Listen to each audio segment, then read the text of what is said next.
আসসালামু আলাইকুম।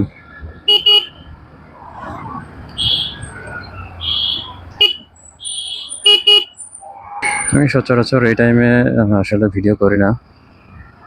এখন আজকে ভিডিওতে এই জন্যে আসলাম যে সরকার যে বর্তমানে ট্যাক্স নিয়ে মানে অতিরিক্ত আয়কর, যেটা আমাদেরকে আয়কর দিতে হবে, মানে যারা বাইক চালায় আয়কর দিতে হবে, সে বিষয়ে কিছু কথা বলার জন্য আসলে এই টাইমে আমি ভিডিওটা অন করলাম।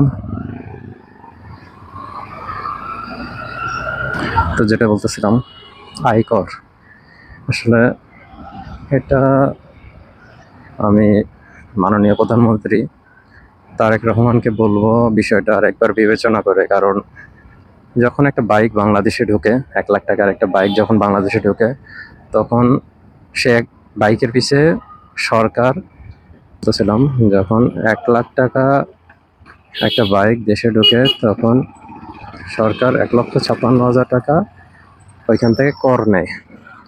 এরপরে যখন গাড়িটা সেল হওয়ার সময় ওইখানে 45% কর নেয়, সেলের থেকে 45% কর পায়। তাহলে 2 লক্ষ টাকা হয়ে গেল। ওইদিকে 56 আর এদিকে 45, 2 লক্ষ কর হয়ে গেল। তো 2 লক্ষ করের ক্ষেত্রে এরপরে আসতেছি, যখন একজন পার্সন বাইক নেয়ার পরে সরকারকে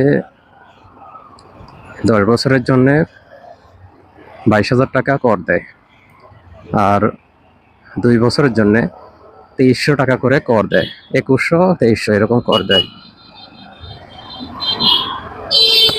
যে একটা গাড়ি থেকে অলরেডি গভর্নমেন্ট গাড়ি কেনার আগে 1,56,000 টাকা কর নিচ্ছে, এর পাশাপাশি কেনার পরে ওইখান থেকে 45% কর নিচ্ছে। 2 লক্ষ টাকা গাড়ি দেশে ঢোকাতেই তারা কর পেয়ে যাচ্ছে, মানে সরকার কর পাচ্ছে। এরপরে আসি, যখন 2 লক্ষ টাকা কর হয়ে গেছে, তখন যারা বাইক নেয় তাদের থেকে 10 বছরের জন্য 22,000 টাকা নিচ্ছে, আবার 2100 কি 2300 নিচ্ছে 2 বছরের জন্য। তো এই যে করটা নিচ্ছে সরকার, তাহলে সরকার তো অলরেডি একটা বাইকের পিছে 2 লক্ষ কত এখানে ওদিকে 23, প্রায় 2,25,000 টাকা, 2,25,000 টাকা একটা বাইকের পিছে কর নিছে সরকার, গভর্নমেন্ট। তাহলে এই যে এখন কোন যেন একটা প্রফেসর এই প্রস্তাবটা দিছে যে বাইকের থেকে কর নিলে পারে সরকার রাজস্ব আয় হবে। এই যে করটা নিছে সরকার, এই কর নেওয়ার পরে বাইকারদের জন্য কি করছে মূলত সরকার? একটা হাইওয়ে তৈরি করছে, নিরাপদ সড়ক তৈরি করছে? কোনোটাই তো তৈরি করেনি। একটা হাইওয়ে তৈরি করেনি, যে হাইওয়েটা শুধুমাত্র বাইকের লেন, এরকম কোনো হাইওয়ে তৈরি করা আছে বাংলাদেশে? নাই। কিন্তু সরকার বাইকে ঢোকার পরে 2,25,000 টাকা নিয়ে গেল। নেওয়ার পরে এখন আবার চাচ্ছে যে 10,000, 2,000, 5,000, 10,000 করে প্রতি বছরে ট্যাক্স দেওয়ার জন্য। আচ্ছা, ট্যাক্স দিলাম। এই ট্যাক্সটা আমরা দিচ্ছি কাদের জন্য? সরকারের উন্নয়নের জন্য, নাকি আমাদের উন্নয়নের জন্য, আমাদের সেফটির জন্য, আমাদের প্রশাসন যে হেনস্থাগুলো করে এইগুলো থেকে রেহাইয়ের জন্য? কোনটার জন্য আমরা ট্যাক্স দিব মূলত? কে বলবে, কে বলবে না? গতকালকে সিনিয়র কয়েকজন বাইকারের আসলে কিছু কথা শুনলাম। তাদের কথা শুনে বুঝে তারপরে আমি মূলত এই ভিডিওটা বানানোর চিন্তা ভাবনা করছি। নাহলে পরে আমি ভিডিওটা বানাইতাম না, কারণ সরকার যেটা চিন্তা করছে। কিন্তু এটা এক প্রকার জুলুম হচ্ছে। অলরেডি তো একটা বাইকের পিছনে সরকার 2,25,000 টাকা ট্যাক্স পাইছে, তাহলে আবার প্রতি বছরে কেন আমি ট্যাক্স দিব? প্রতি বছরে আমি কেন ট্যাক্স দিব? আর এই ট্যাক্সটা তো এরকম না যে 1-2 হাজার টাকা ট্যাক্স। এই ট্যাক্সটা হলো 10,000 টাকা। সর্বোচ্চ বাংলাদেশে হালালভাবে 20-25 হাজারের উপরে কেউ ইনকাম করতে পারে কিনা আমাকে দেখান। 20-25 হাজার অনেক বেশি বলে ফেলছি, কারণ কষ্টের টাকার বাইক, জমানো টাকা, 1 বছর 2 বছরের জমানো টাকা না। যে আমাদের হারাম টাকা আসতেছে না, যে আমরা হারাম টাকা দিয়ে বাইক কিনলাম, বিলাসিতা করতে থাকলাম, এরকম তো না। এখানে যত ভাইরা আছে বাইক চালায়, প্রত্যেককে নিজেদের মাথার ঘাম পায়ে ফেলে জমানো টাকা অথবা লোন নিছে। অধিকাংশ এখন লোনের বাইক, লোন নিছে, ইএমআই সিস্টেম।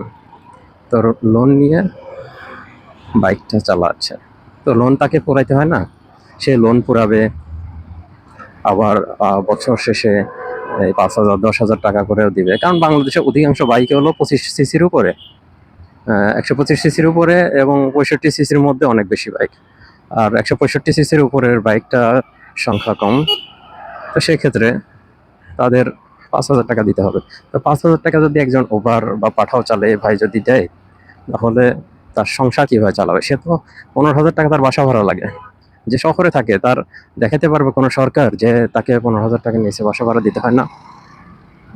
কেউ দেখাতে পারবে না। 15,000 টাকার নিচে বাসা ভাড়া কেউ দেখাতে পারবে? কোনো সরকার কি এখন পর্যন্ত নির্ধারণ করে দিছে যে এই এলাকায় বাসা ভাড়া 10,000, এই এলাকায় 5,000? কোথাও আছে যে 5-7 হাজার টাকার নিচে? একজন টিনের বাসা, শহরে একটা টিন শেড বাসা নিলেও সেই ভাড়ার দাম হলো 7,000 টাকা। সরকার কি এগুলো দেখে? দেখে না। কারণ সরকারকে এই যে গাধাগুলা, যেগুলা প্রফেসর গাধা, প্রফেসর নামের গাধা, এই গাধাগুলো সরকারকে উস্কাইয়া দিছে যে ট্যাক্স নিতে হবে। সরকার তো জানে না। সরকার কি এত কিছু জানে? এই গাধা যেগুলো ঘাসে মুখ দিয়ে চলে, এই গাধাগুলোর কারণে জুলুমের পর্যায়ে চলে গেছে সরকার।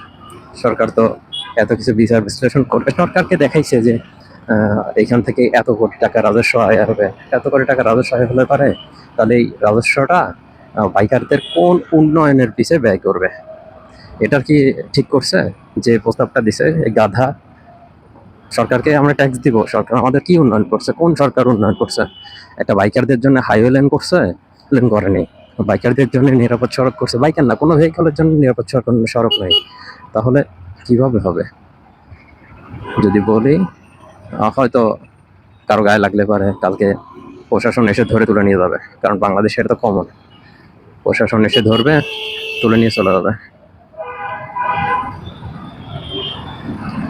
মানে জোর যার মূল্য তার আর কি। যারা পাঠাও মারে, ওভার করে, তারা ধরলাম দিনে 1,000 টাকা ইনকাম করে।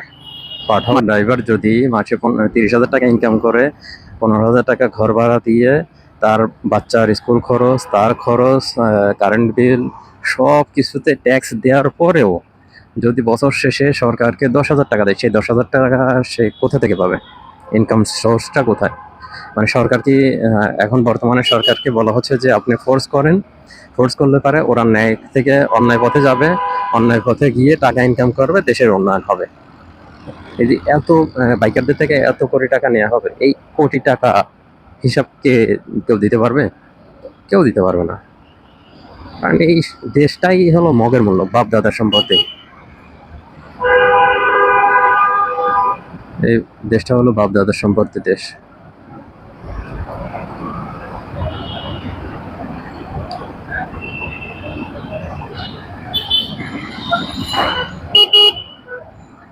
যদি কেউ কিছু বলে সে খারাপ হয়ে যাবে।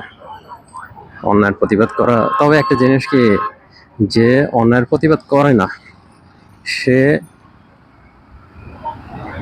এটা একটা হাদিস থেকে নেওয়া, যে অন্যায়ের প্রতিবাদ করে না সে কোন যেন একটা স্তরটা আমি ভুলে গেলাম, এটা সর্বোচ্চ স্তরে পৌঁছে গেছে। আমি মনে করলাম যে হাদিসে এভাবে বলা আছে তো, যে আসলে যদি কেউ পারে, মানে রাস্তার অবস্থা দেখছেন, জোড়াতালি দেওয়া রাস্তা, এই রাস্তার জন্য আমরা ট্যাক্স দিই আসলে, জোড়াতালি দেওয়া রাস্তা। আমি এই রাস্তাতে চলে আসছি কয় বছর? 7 বছর। এই 7 বছর এই রাস্তা আমি সংস্কার করতে দেখি নাই, গত 7 বছরে। এই শুধু জোড়া তালি, এই দুইটা ছাড়া। জোড়া তালি তো বোঝেন, মানে একটা জিনিসের উপরে একটু সামান্য ক্ষতি হয়েছে, ওই জিনিসটাকে আরেকটু রিপেয়ার করে চালাই দিচ্ছে, এই জিনিসটা এরকম আর কি, জোড়া তালি দেওয়া। তো যেটা বলতেছিলাম, আমরা যারা বাইক চালাই তারা আসলে কেউই বিলাসিতার জন্য না, এবং উচ্চ জীবনযাপন কেউ লিড করে না যারা বাইক চালায়। সবাই যে যার মতো করে জীবনযাপন করে। কেউ বাইক দিয়ে তার সংসার এবং পরিবার চালাচ্ছে, কেউ কর্মজীবনের জন্যে বাইকে ব্যবহার করতেছে, কারণ আমাদের দেশের ট্রান্সপোর্ট ব্যবস্থাটা উন্নত না। আপনার কারণ। আসসালামু আলাইকুম।